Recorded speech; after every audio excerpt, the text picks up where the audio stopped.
GB Mates, welcome back to GB Technology Zone on HTTP session, How to Tips and Practice. Seperti HTTP session sebelumnya, hari ini kita akan share tentang tutorial, tips and tricks seputar dunia IT. Nah, hari ini saya nggak sendirian nih GB Mates, tapi akan ditemani oleh dua narasumber kita, yaitu Bapak Aryan Wibowo selaku Country Alliance and Channel dari SAS, dan juga Ibu Alfi selaku Customer Advisory dari SAS. Halo Mas Aryan, halo Mbak Alfi. Halo Mbak Putri. Halo Mbak Putri. Gimana nih kabarnya hari ini? Puji Tuhan sehat. Baik, Mbak Putri baik. sendiri gimana? Alhamdulillah, aku juga baik-baik nih. Nah, Mas Aryan, sebelum kita masuk ke tutorial hari ini terkait machine learning, mungkin boleh di-share ke GB Mates nih Mas, SAS itu sendiri apa sih?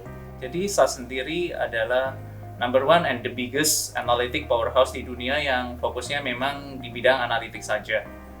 Dengan SAS, kita dapat dibantu untuk memahami dan menemukan insight dari data. Harapannya supaya perusahaan bisa terbantu untuk membuat keputusan, membuat terobosan, atau membuat perubahan yang lebih cerdas, atau istilah kerennya sih data-driven decision. SAS juga satu-satunya vendor yang diposisikan secara konsisten sebagai leader oleh 3 analis papan atas, yaitu Gartner, IDC, dan Forrester. Jadi dari data preparation, pemrosesan data, bahkan penggunaan AI dan machine learning, kita selalu berada di leader quadrant.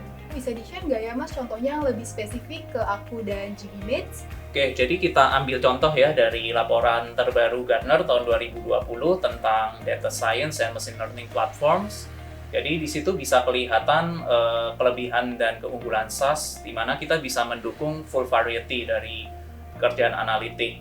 Misalnya dari statistik, dari penggunaan machine learning, text analytics, forecasting, time series analysis, optimization, bahkan econometry. Wah, sangat menarik ya Mas Aryan penjelasannya. Nah, Mbak Alfi, apa bisa diberikan simple brief nih terkait dengan teknologi SAS ini? Boleh dong Mbak Putri, gimana kalau sekarang kita langsung masuk ke demonya? Yuk, kita mulai aja. Pada demo hari ini, kita coba main data credit card ya untuk memprediksi siapa customer yang akunnya akan gagal bayar atau write off. Dengan mengidentifikasi akun-akun beresiko ini, bank bisa melakukan antisipasi dan merencanakan solusi lebih awal. Oke, ini adalah tampilan platform SAS. Proses analitik atau analytic life cycle terdiri dari data, discovery, and deployment. Kita klik menu yang di samping. Terlihat berbagai menu yang mendukung proses analitik secara end-to-end. Biasanya, proses pemodelan analitik akan dimulai dari data preparation. Dalam data preparation, kita bisa memilih data yang akan digunakan, kemudian melakukan data cleansing atau transformation sebelum dipakai untuk proses selanjutnya. Untuk persiapan data ini, biasanya perlu desain transformasinya dulu. Di sini, kita klik icon suggestion, dan kita bisa langsung mendapatkan saran untuk transformasi sesuai dengan data yang kita punya. Nah, tadi itu menggunakan AI di belakangnya. Selain itu, AI-nya juga memeriksa data untuk menemukan cara agar kualitasnya dapat meningkat.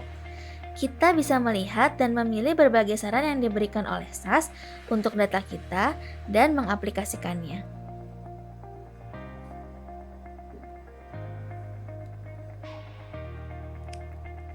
Oh ya, data yang kita simpan bisa kita bagikan untuk diakses juga oleh authorized user lain di perusahaan tanpa perlu memindahkan atau mengcopy. Jadi kolaborasinya bisa lebih efisien dan cepat.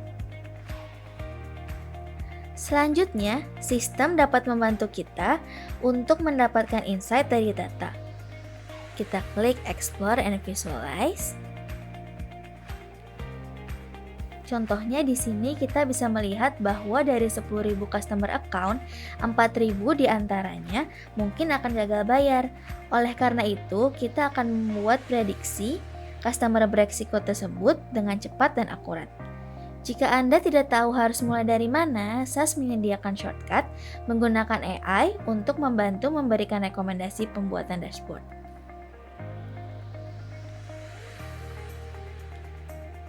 Kita juga bisa menggunakan AI untuk menghasilkan visualisasi chart secara otomatis dengan mengklik suggest.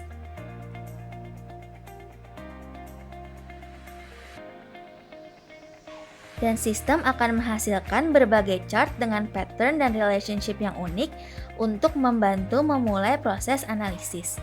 Banyak yang bisa kita eksplorasi dalam pembentukan dashboard ini, namun saya ingin memperlihatkan kemampuan machine learning SAS yang inovatif. Kesulitan analis salah satunya adalah bagaimana menjelaskan suatu model yang dibuat. Ini pada target variable write-off, saya klik kanan, lalu explain.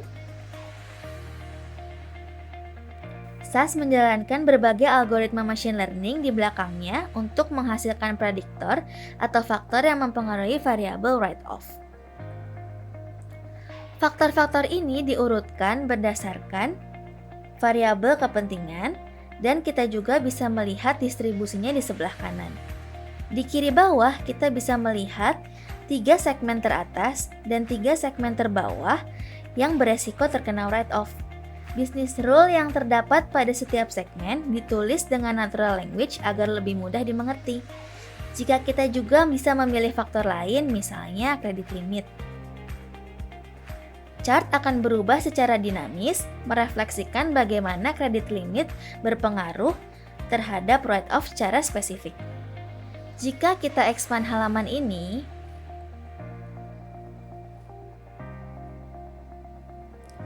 kita bisa lihat proses transformasi analitik apa saja yang sistem lakukan untuk kita. Kita bisa melihat variabel-variabel yang ditolak dan tidak terlalu berguna untuk prediksi yang dilakukan. Itu semua tadi yang saya tunjukkan bagaimana machine learning membantu pengguna SAS dari berbagai tahapan. Untuk data scientist yang lebih advance, tentunya bisa pilih sendiri berbagai algoritma machine learning yang ingin digunakan. Sebagai contoh, kita bisa klik di sini.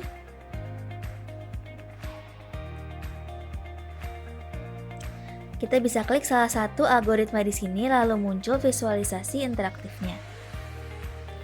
Kita memiliki kontrol penuh untuk melakukan kustomisasi terhadap model ini, seperti menentukan evaluation metric untuk mengetahui bagaimana performa model kita, adjust berbagai parameter untuk meningkatkan akurasi model, dan yang menarik adalah kita memiliki fungsi autotune, yakni optimization capabilities yang terintegrasi di platform ini.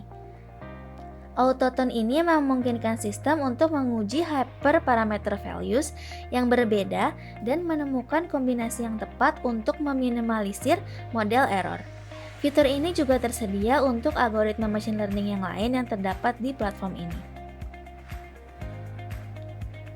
Terlihat bahwa hanya sedikit effort dan waktu yang kita perlukan untuk memperbaiki serta menghasilkan model yang mungkin akan menyelamatkan bank dari credit loss dalam contoh ini. Nah, simpel kan Mbak Putri cara membuat modelingnya?